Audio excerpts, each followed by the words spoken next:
السلام علیکم ورحمۃ اللہ وبرکاتہ۔ الحمد للہ الحمد للہ وکفى وسلام علی عباده الذین اصطفى اما بعد فاعوذ باللہ من الشیطان الرجیم بسم اللہ الرحمن الرحیم ومن يبتغ غير الإسلام دينا فلن يقبل منه وهو في الآخرة من الخاسرين كيف يهدي الله قوما كفروا بعد إيمانهم وشهدوا أن الرسول حق وجاءهم البينات والله لا يهدي القوم الظالمين أولئك جزاؤهم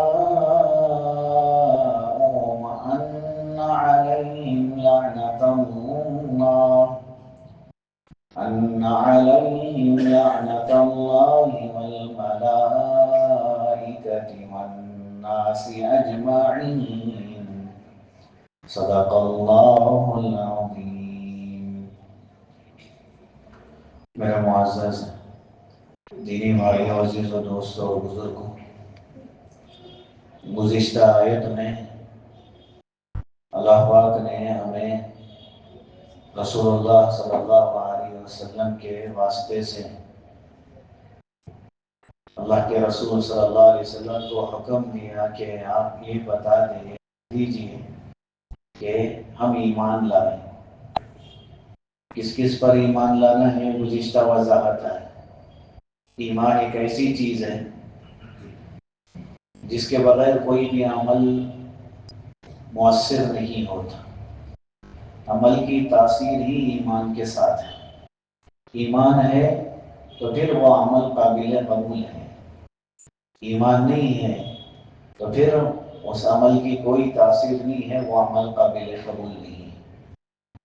مثال کے طور پر ایک وہ بندہ ہے جس کے پاس ایمان نہیں ہے، ساری خوبیاں ہیں، لیکن ان خوبیوں کا اسے اجر نہیں ملے گا، آخرت میں اسے ذرا برابر بھی حصہ نہیں ملے گا، کیونکہ وہ سب سے بڑی خوبی سے محروم ہے۔ جس خوبی کے ساتھ باقی خوبیوں کا اثر پڑتا ہے وہی خوبی اس کے پاس نہیں ہے، اور اسے ایمان کہتے ہیں۔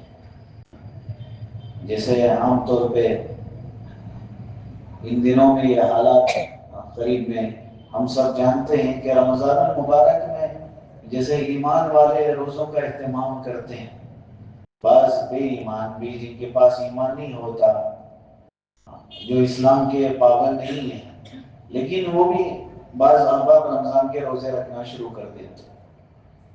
افطاری کرتے ہوئے ان کا ویڈیو آتا ہے کہ رمضان کے آخر میں پورا مہینہ بھر انہوں نے روزہ رکھا تھا۔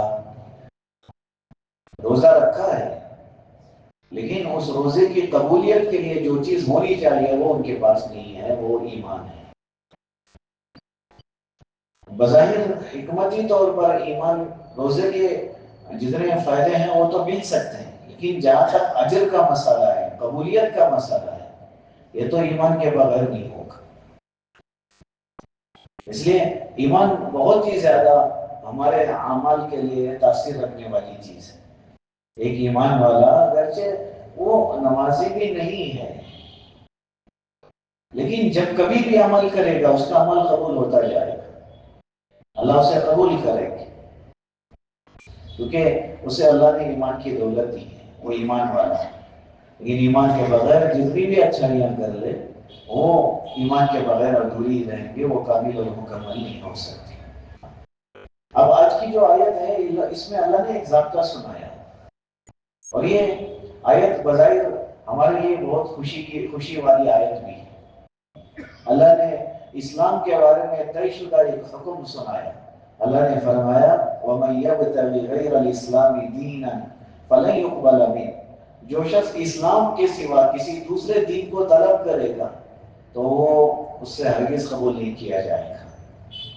اللہ نے سنا دیا کہ اب تو بس اسلام ہی اللہ کے نزدیک قابل قبول ہے۔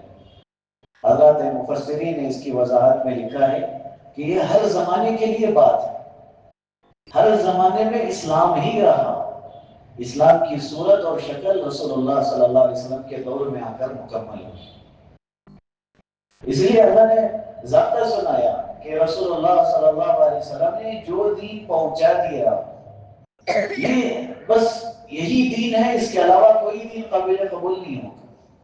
اور یہ جواب بھی ہے یہود و نصارہ کو، جن کو اپنے مذہب کے بارے میں یہ خیال ہے کہ بس یہی قابل قبول ہے۔ اللہ نے فرما دیا نہیں، اسلام ہے تو قابل قبول ہے، وہ نہیں ہے تو پھر کوئی بھی دین ہے جسے تم لے کر آؤ اور کہو کہ یہ بھی تو سچا دین ہے۔ کہا رسول اللہ صلی اللہ علیہ وسلم کی شریعت کے آ جانے کے بعد جو دین قابل قبول ہے وہ صرف اور صرف اسلام ہے، اس کے علاوہ کوئی بھی دین قابل قبول نہیں ہوگا۔ اللہ کا شکر ہے اللہ نے ہمیں اسلام کا پابند بنایا۔ اللہ نے قرآن میں رسول اللہ صلی اللہ علیہ وسلم پر آیت اتار کے بتا دیا وَرَضِيتُ لَكُمُ الْإِسْلَامَ دِينًا، میں نے تمہارے لیے دین اسلام کو پسند کر دیا، میں راضی ہو گیا تمہارے لیے دین اسلام پر۔ اللہ نے فرمایا یہ وہ نعمت ہے جسے اللہ نے مکمل کر دیا۔ یہ دین والی، یہ اسلام والی نعمت کو اللہ نے کامل اور مکمل کر دیا۔ اب یہ ایسے ہی چلے گا اور قیامت تک چلے گا۔ اس کے علاوہ کوئی دین کوئی لائے بھی اور کہے کہ میں بھی اس دین کو قبول کرنے والا ہوں، میں فلاں کا دین فلاں دین میں ہوں، فلاں دین میں ہوں، اللہ نے ضابطہ کر دیا فلن یقبل منہ، کسی کو قبول نہیں کیا جائے، صرف اسلام ہی چلے گا اور قیامت تک یہی اسلام چلنے والا ہے۔ اسی دین کے پابند کو اللہ کے رسول صلی اللہ علیہ وسلم نے جو دین دیا، اسی کے پابند کو اللہ کے رسول صلی اللہ علیہ وسلم نے فرمایا وہی مسلمان ہے جو رسول اللہ صلی اللہ علیہ وسلم کے دین کا پابند ہو، اور قیامت تک یہی اسلام چلے گا۔ اب قیامت تک اسلام کیسے باقی رہے گا؟ کیونکہ پچھلے نبیوں میں ایسے ہوتا تھا کہ ان کے نبی آتے تھے، وہ ان کو دین سمجھاتے تھے، جب وہ نبی چلے جاتے تھے دین کی شکل بدل جاتی تھی، آہستہ آہستہ لوگ اس میں تبدیلی لا لیتے، تو پھر اللہ تعالیٰ نبی کو بھیجتا، وہ آگے پھر محنت کرتے، پھر دین کو ان کے اندر پختہ کر کے جاتے۔ جب وہ چلے جاتے پھر لوگوں کا ارتداد آتا، پھر لوگوں میں تبدیلی آ جاتی۔ محمد رسول اللہ صلی اللہ علیہ وسلم کے بعد اللہ نے طے کیا فلن یقبل منہ، دین اسلام نہیں چلے گا۔ کیسے چلے گا؟ قیامت تک۔ اب اس دین میں کوئی تبدیلی نہیں آئے گی، تو کیسے؟ علماء نے اس کی وضاحت میں فرمایا سب سے پہلی چیز ایسے ہوگا کہ اللہ نے خود یہ وعدہ کیا ہے کہ اللہ خود اس دین کی اسلام کی حفاظت کرے گے، اور جس دین کی اللہ خود حفاظت کرے اس میں تبدیلی کیسے آئے گی؟ اس لیے باہر سے اسلام پر حالات آئے، اندر سے اسلام پر حالات آئے، لیکن اسلام یوں کا یوں محفوظ ہے۔ باہر سے کوشش کرنے والوں نے کوشش کیا کہ اسلام کا نام و نشان مٹا دے، اور قیامت تک کریں گے، لیکن اسلام ویسے ہی ویسے رہے گا۔ اندر سے کوشش کرنے والے یہ کریں گے، اپنے آپ کو مسلمان بتا کر اسلام کی شکل بدلنے کی کوشش کریں گے، لیکن اللہ کا وعدہ ہے یہ اسلام قیامت تک ایسے کے ایسے باقی رہے گا، یہ نہیں بدلے گا۔ اس لیے رسول اللہ صلی اللہ علیہ وسلم کے دور سے اگر دیکھا جائے تو جو اسلام کے مخالف طاقتیں ہیں سارے اکٹھے ہو گئے، صرف رسول اللہ صلی اللہ علیہ وسلم کے لائے ہوئے دین کو ختم کرنے کے لیے کہ اس کا نام و نشانی ہونی چاہیے، لیکن جب اللہ محافظ ہیں تو اس کا نام بلند ہوتا ہی گیا، ہوتا ہی گیا۔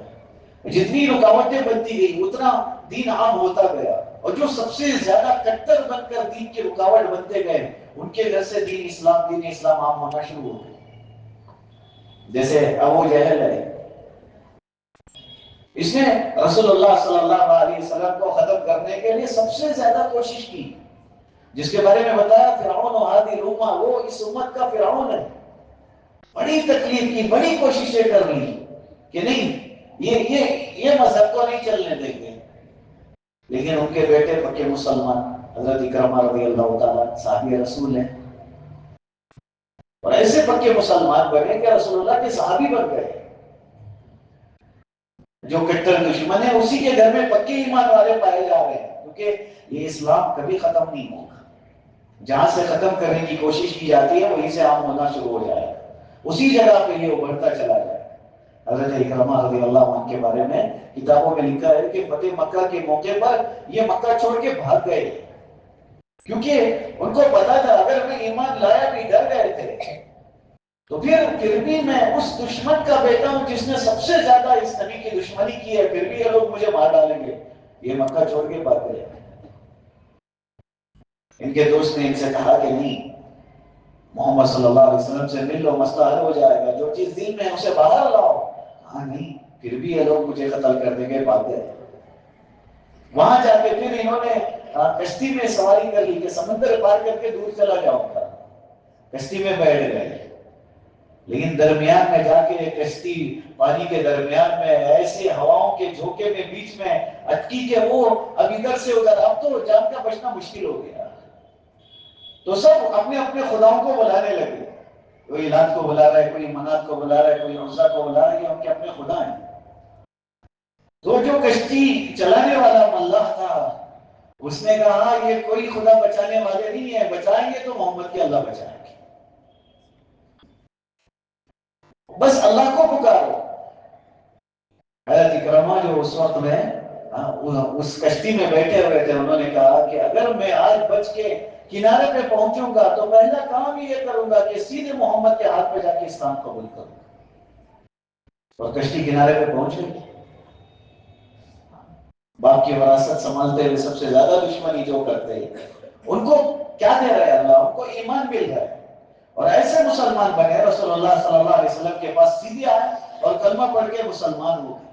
اللہ کے رسول صلی اللہ علیہ وسلم نے ان کا اتنا خیال کیا, روایتوں میں ملتا ہے نبی علیہ الصلوۃ والسلام نے صحابہ کو فرمایا کہ کبھی ان کے سامنے ان کے باپ کو برا مت بولو. وہ فرعون ہے, اس امت کا فرعون ہے, لیکن نبی نے کیا فرمایا, جب اکرمہ موجود ہو کبھی ابو جہل کے بارے میں برا مت کہنا, کیونکہ ان کے دل کو ٹھیس پہنچتی ہے. جب مدینے کا حال دیکھا جائے تو پکے منافق عبداللہ بن ابی بن سلول جس کا نام لکھا ہے, اس نے رسول اللہ صلی اللہ علیہ وسلم کو جس طریقے سے بھی کوشش کر سکتا تھا تکلیف پہنچانے کی ساری کوشش کی. اپنے آپ کو مسلمان ظاہر کر کے اس نے اسلام کو ٹھیس پہنچانے کی کوشش کی, اور چاہتا تھا کہ یہ کسی بھی طرح سے اسلام ختم ہو جائے, دوبارہ ہم اپنے مذہب میں لوٹ جائیں.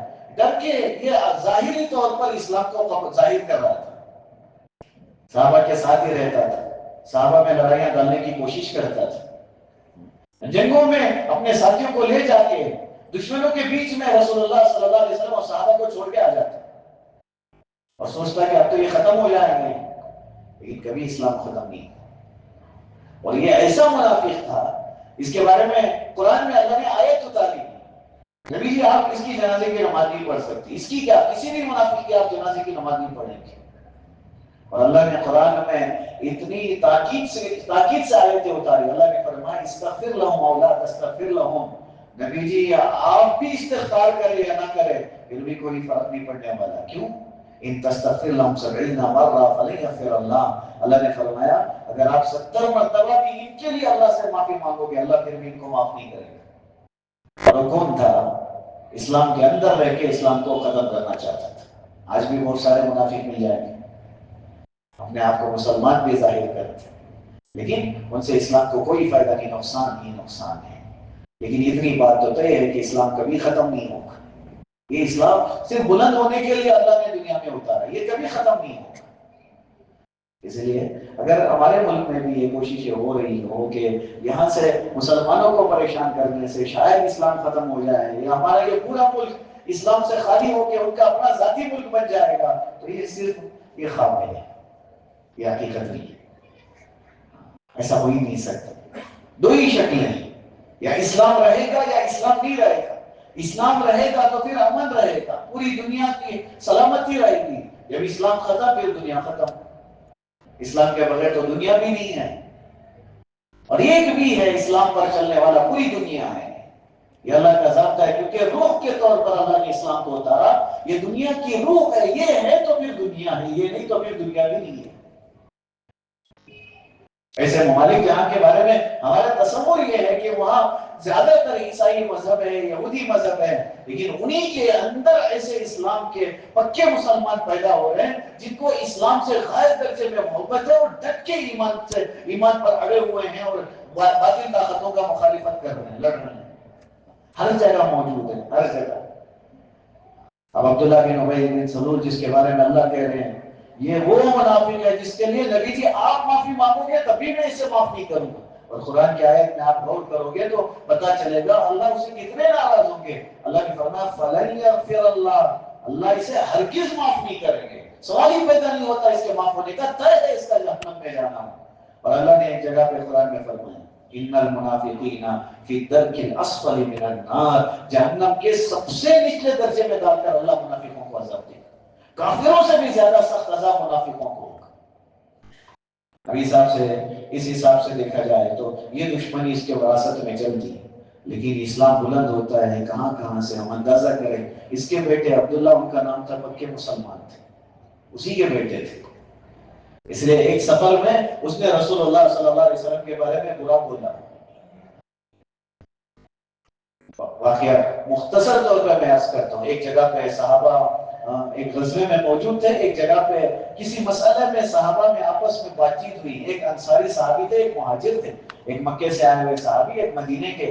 آپس میں بات چیت کرتے کرتے ایسے ہو گیا کہ ایک طرف پورے انصار صحابہ جمع ہو گئے، ایک طرف پورے مہاجر صحابہ جمع ہو گئے. قریب تھا کہ اب جنگ ہو جائے. رسول اللہ صلی اللہ علیہ وسلم کو جب پتا چلا تو اللہ کے رسول آ کے کہنے لگے یہ کیا، پھر تم دوبارہ اپنی جہالت میں جا رہے ہو، میں نے تمہیں بھائی بنایا تھا. سب نے توبہ کی، پھر آپس میں مل گئے. لیکن اس منافق کو موقع مل گیا مسلمانوں کو لڑانے کا، تو پھر اس نے وہی کام کیا.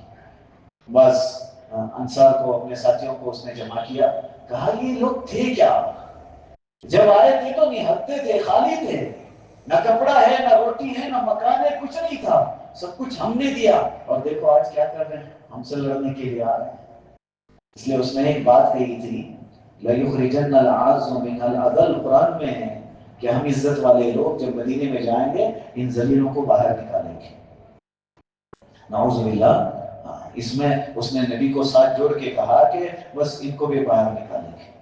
اس نے ذلیل کا لفظ استعمال کیا. ایک چھوٹے صحابی وہاں بیٹھے ہوئے تھے، پکے ایمان والے، وہ کھڑے ہو گئے. کسے ذلیل بول رہے ہیں؟ تو ذلیل ہے، تیرا خاندان ذلیل ہے، تو میرے نبی کے بارے میں ایسی باتیں کر رہا ہے، میں جا کے بتاؤں گا.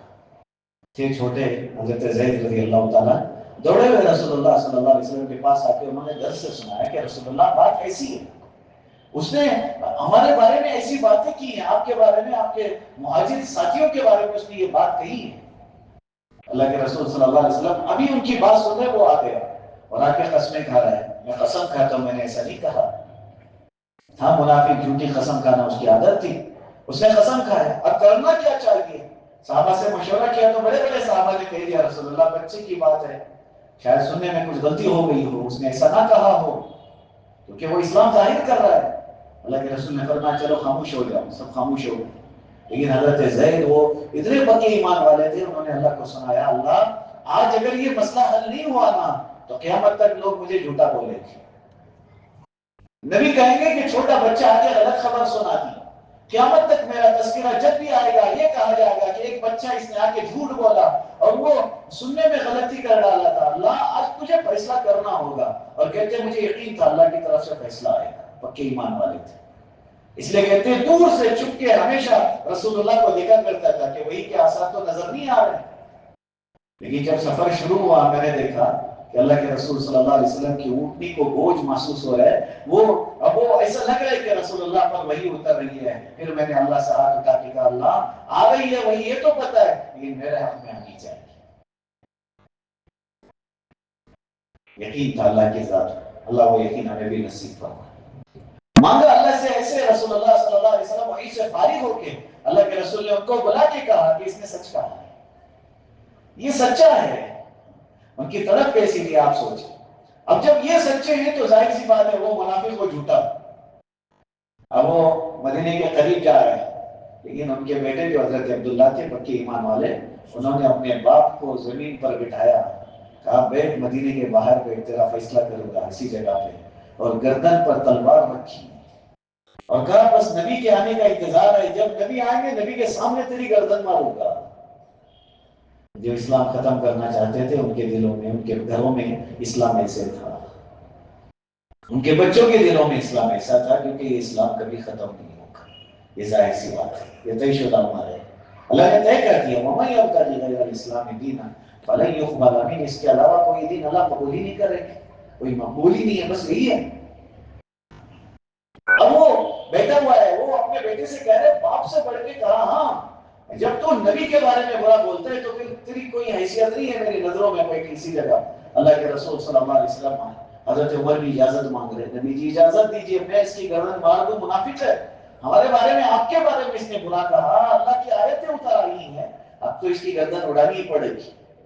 اللہ کے رسول صلی اللہ علیہ وسلم کے پاس حضرت عبداللہ جو اس کے بیٹے ہیں وہ خود آگے بڑھ کے کہنے لگے، رسول اللہ آپ اجازت عمر کو بھی دے سکتے ہیں لیکن آپ مجھے اجازت دے تو بہتر ہوگا، کیونکہ اگر عمر مارے بھی اس کی گردن اڑا بھی دے، کل کے دن کسی نہ کسی طرح سے خیال آئے گا کہ یہ وہ عمر ہے جس نے میرے باپ کی گردن اڑائی، لیکن اگر میں نے خود مار دیا تو مجھے خوشی ہوگی کیونکہ میں نے آپ کے دشمن کی گردن اڑا دی ہے، مجھے کبھی تکلیف نہیں ہوگی، آپ مجھے اجازت دیں۔ اللہ کے رسول کہہ رہے ہیں چھوڑ دو۔ اللہ کے رسول صلی اللہ علیہ وسلم نے درگزر کیا اور رسول اللہ نے فرمایا اگر ایسے ہوگا تو پھر لوگوں میں یہ بات چلے گی کہ یہ نبی تو اپنے امتیوں سے ان کے اپنوں کا قتل کرواتا ہے، میں اس لیے تو نہیں آیا، میں تو رحمت للعالمین بن کے آیا ہوں، اسے چھوڑ دو۔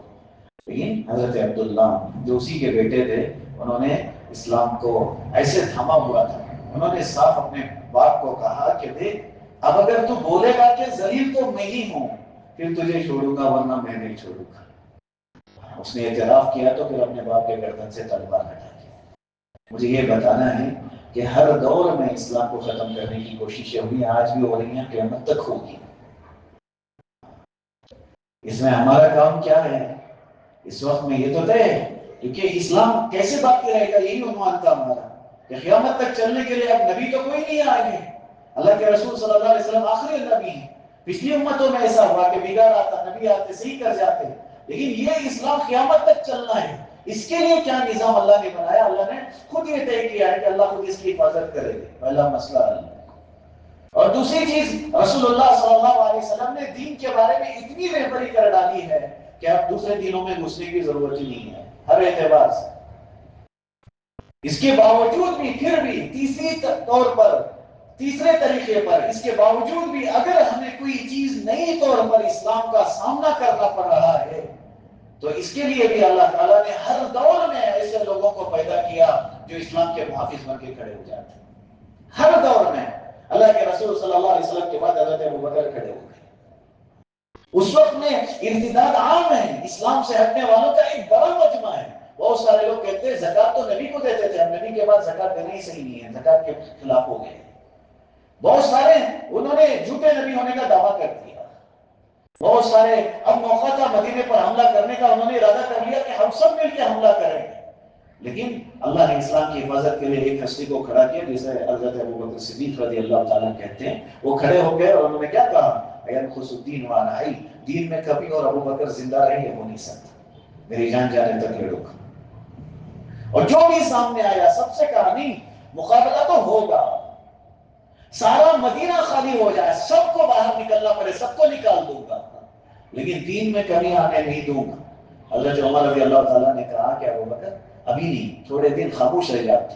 کہا عمر جب جاہل تھا تو بڑا طاقتور بنتا تھا، بڑی طاقت دکھائی، اب کیا ہو گیا، اب تو کمزور ہو گیا، بزدل ہو گیا۔ کہا نہیں، تو طے تو وہی ہے، اسامہ کا لشکر بھی آئے گا، جو زکات کے خلاف آ رہا ہے اس سے بھی لڑیں گے، جو جھوٹے نبی کا دعویٰ کر رہے ہیں اس سے بھی لڑیں گے، اور جنہوں نے بھی ارادہ کیا مدینے پہ حملے کرنے کا ہم باہر نکل کے ان سے لڑیں گے۔ اسلام کی حفاظت کے لیے ہر زمانے میں کھڑے ہیں، اور اندرونی طور پر معمولی لوگ نہیں، بڑے بڑے عہدوں پر بیٹھنے والے جب انہوں نے دین کو شکل بگاڑنے کی کوشش کی ان کے خلاف بھی اللہ نے کھڑا کیا۔ یہ بہت وسیع عنوان ہے، میں مختصر عرض کرتا ہوں۔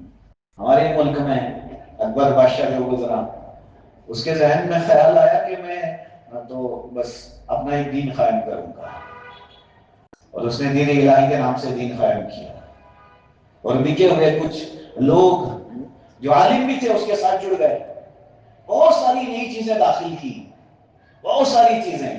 اب ہے بادشاہ اور پور میں بھی ہے، اور حکومت صرف یہ ہندوستان نہیں، پورے جتنے بہت سارے اڑوس پڑوس کے سارے ممالک اس وقت میں ہمارے ہندوستان میں جڑے ہوئے تھے. اتنی بڑی حکومت رکھنے والا بادشاہ ایک الگ دین کا اعلان کرتا ہے، اور اس کے مقابلے کے لیے ایک شخص کھڑے ہوتے ہیں مجدد الفسانی رحمۃ اللہ علیہ، اور اس کے پورے دین کو ہٹا کے چھوڑ دیتے ہیں.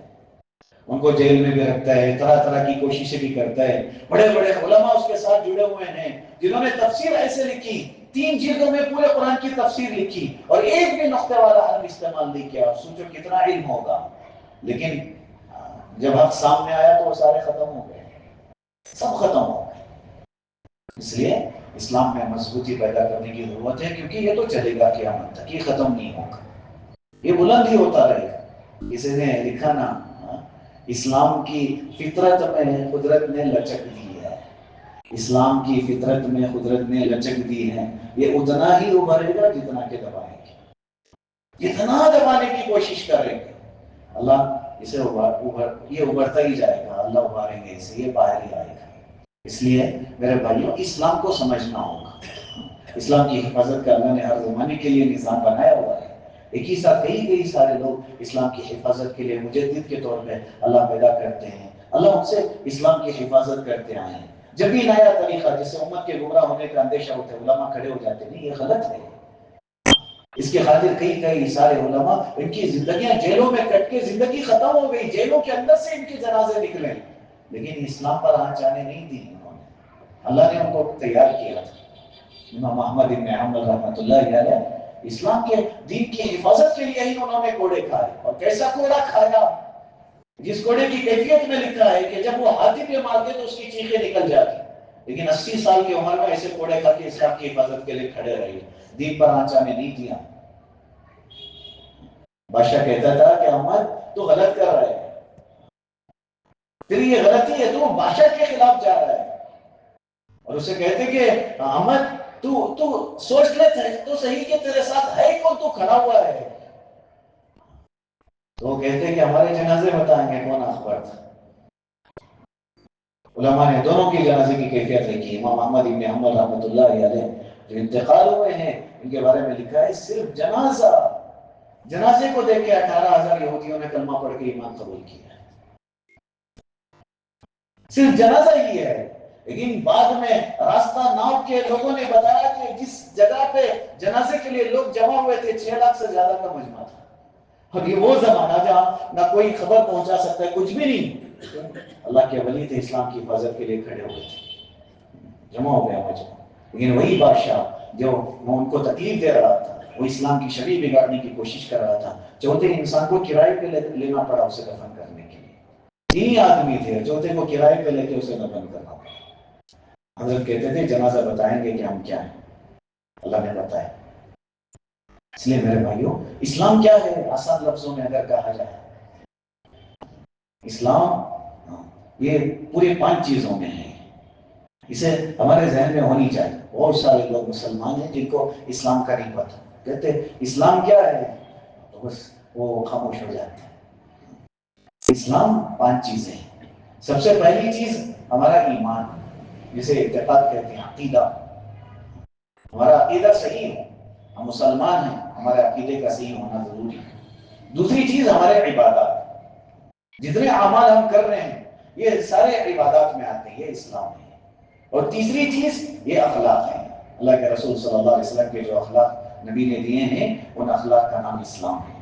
انہیں اخلاق پر چلنے کا نام اسلام ہے. ان اخلاق کو اختیار کر کے ہی صحیح مسلمان بن سکتا ہے.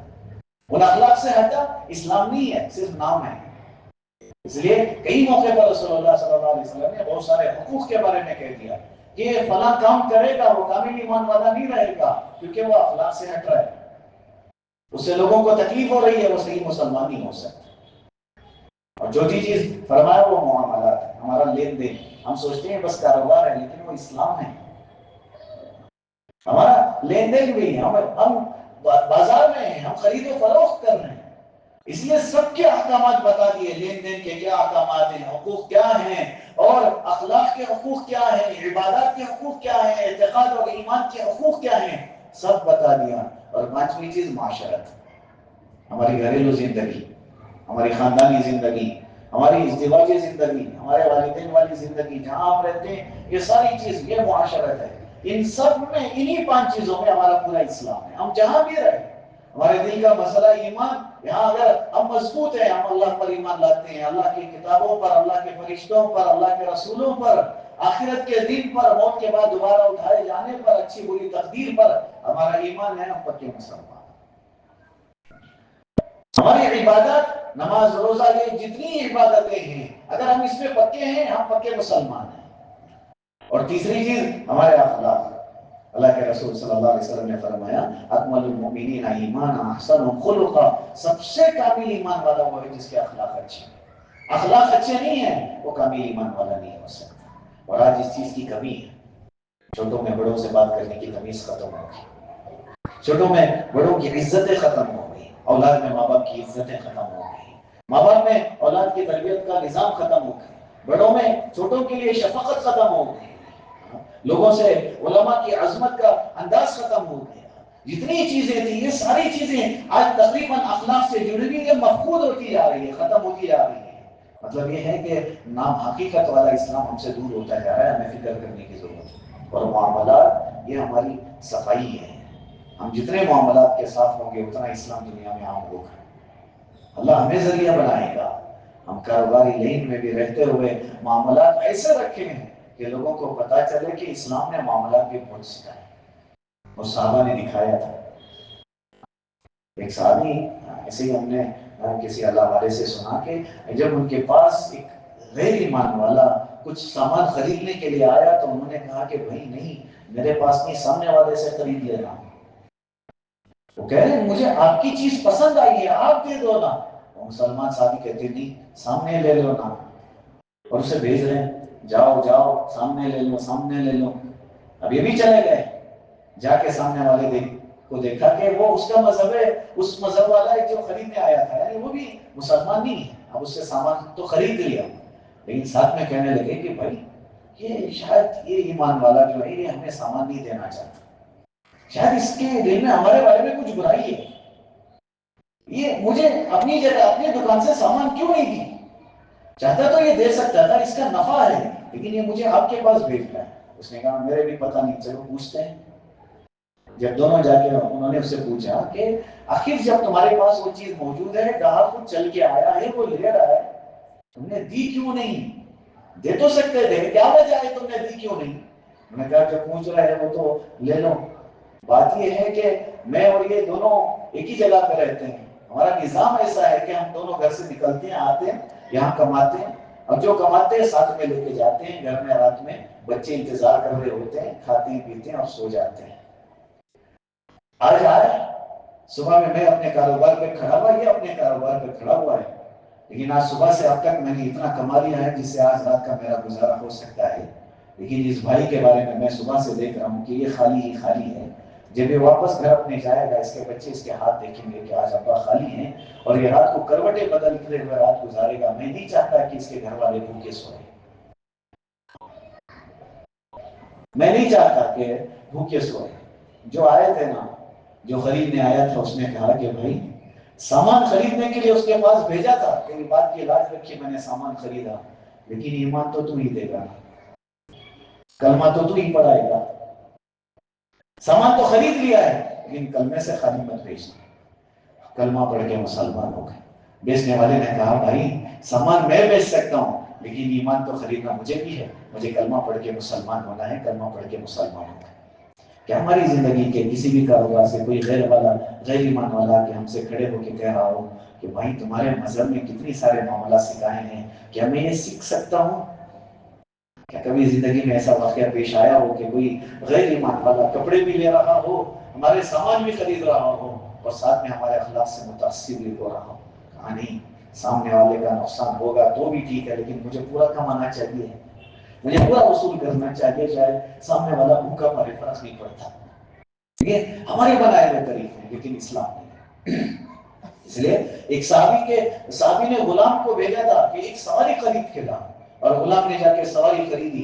پیسے لینے کے لیے اپنے ساتھ اس سواری والے کو بھی لے کے آیا. کہا کتنے میں خریدا؟ اس نے کہا میں نے 300 میں خریدا ہے. تو انہوں نے کہا میں ایک چکر لگا کے دیکھ لو اس گھوڑے کی. کہا ہاں. گھوڑے پہ چکر لگائے. کہا بھائی تم تو 300 میں بیچ رہے ہو, میں اس کے 100 درہم بڑھا کے دینا چاہتا ہوں. اس نے کہا یہ تو اچھا ہے, میں تو 300 پہ راضی ہو گیا تھا, آپ 400 دے رہے تو ٹھیک ہے. پھر کہا میں ایک اور 100 بڑھا دیتا ہوں. پھر اور 100 بڑھا دیا, اور 100 بڑھا دیا.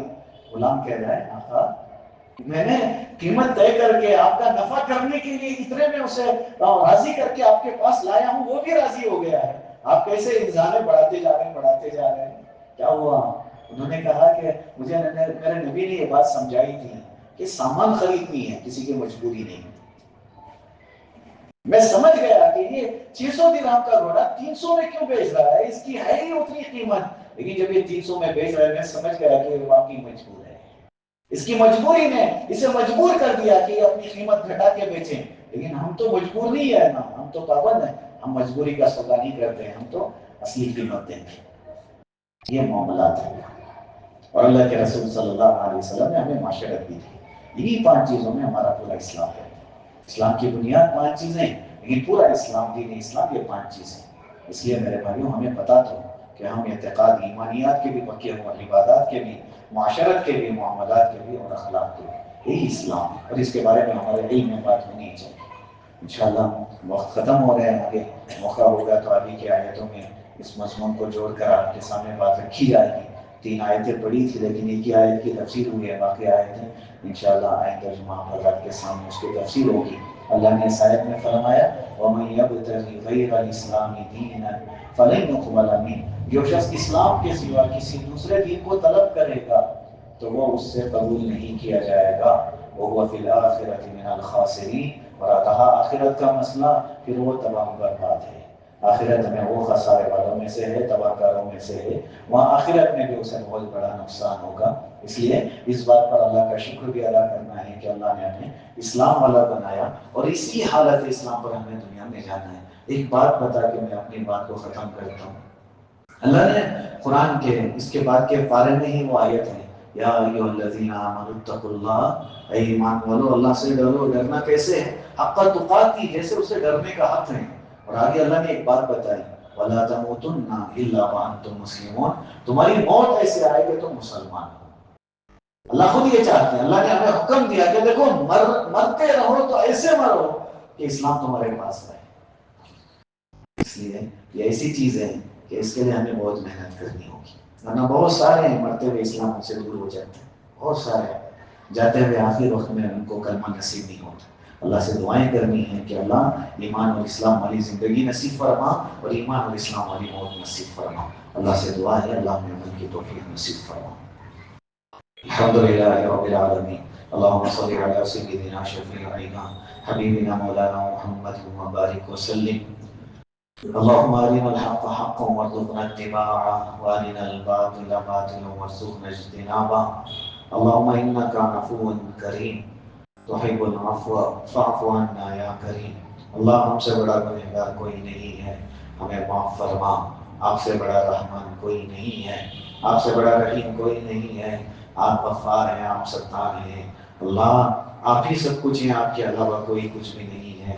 اللہ آپ ہی تو معاف کر سکتے ہیں, آپ کے علاوہ کوئی معاف کرنے والا نہیں ہے. ہم گنہگاروں کو بھی معاف فرما دے. اللہ ہم نے اپنے آپ پہ بہت ظلم کیا ہے. ہماری زندگی کے کئی سارے لمحے اپنے آپ پر ظلم کرتے ہوئے گزر گئے ہیں. ہم نے تیرے احکامات سے اپنے آپ کو دور رکھا, یہ ظلم تھا. ہم نے تیرے نبی کے طریقوں کو چھوڑ کر زندگی گزارا, یہ اپنے آپ پہ ظلم تھا. ہم نے خواہشات کے خاطر گناہ پہ گناہ کر دیا, اللہ یہ ظلم تھا. اللہ گناہوں بھری زندگی سے ہماری حفاظت فرما دے, ہمیں معاف فرما دے. اللہ ہمارے ظاہر اور باطن کو درست فرما, تقوی والی زندگی نصیب فرما.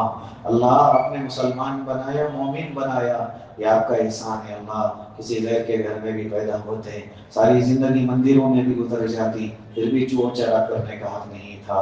اللہ اس نعمت ایمان اور اسلام پر جتنا بھی شکر ادا کرے کم ہے. اللہ اللہ اسی ایمان والی زندگی اور ایمان والی موت نصیب فرما. اللہ تقوی والی زندگی اور تقوی والی موت نصیب فرما.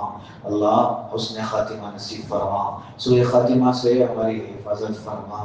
اللہ دنیا بکتے بکتے مر جانے سے ہماری حفاظت فرما، آخرت سے غافل ہو کر مر جانے سے ہماری حفاظت فرما، دیندار بن کر زندگی گزارنے کی توفیق نصیب فرما۔ اللہ امت کے حل پر رحم فرما، امت کی بے دینی کو ختم فرما۔ اللہ مسلمانوں کو صحیح مسلمان بن کر زندگی گزارنے کی توفیق نصیب فرما، ایمان والوں کو صحیح مومن بن کر زندگی گزارنے کی توفیق نصیب فرما۔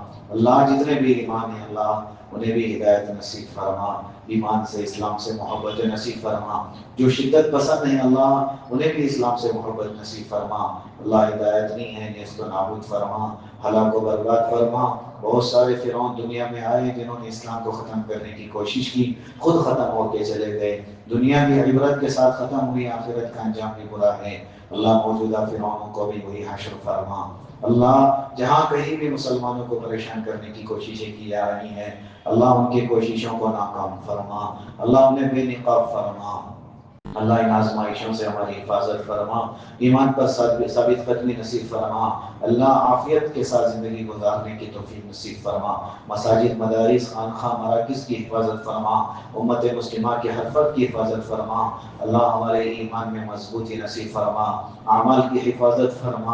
اللہ معاشرت والا دین بھی نصیب فرما، معاملات والا دین بھی نصیب فرما، اخلاق والی زندگی بھی نصیب فرما۔ اللہ ہماری ضرورتیں آپ ہم سے بہتر جانتے ہیں، اللہ ہماری دنیاوی و اخروی ضرورتوں کو اپنے خزانے غیب سے پوری فرما۔ اس مجمع میں ان بھائیوں میں اللہ پوری امت مسلمہ میں جو بھی بیمار ہیں اللہ ہر ایک کو صحت نصیب فرما، جن کے ماں باپ اور اولاد بیمار ہیں اللہ انہیں صحت نصیب فرما، جو قرض میں ڈوبے ہوئے ہیں قرض کی ادائیگی کی شکل صورتیں پیدا فرما، جو قیدوں میں بند ہیں رہائی کے فیصلے فرما، جتنے بے نکاح ہیں نکاح کے نظم فرما، جتنے بے اولاد ہیں نیک صالح اولاد نصیب فرما، جو صاحب اولاد ہیں اپنے بچوں کی صحیح تربیت کرنے کی توفیق نصیب فرما۔ اللہ امت کے تمام مرحومین کی مغفرت فرما، اللہ ہماری دعاؤں کو اپنے فضل سے قبول فرما۔ جزا اللہ عنا محمد و اہلہ صلی اللہ علیہ وسلم۔ سبحان ربک رب العزة عما یصفون وسلام علی المرسلین والحمد للہ رب العالمین۔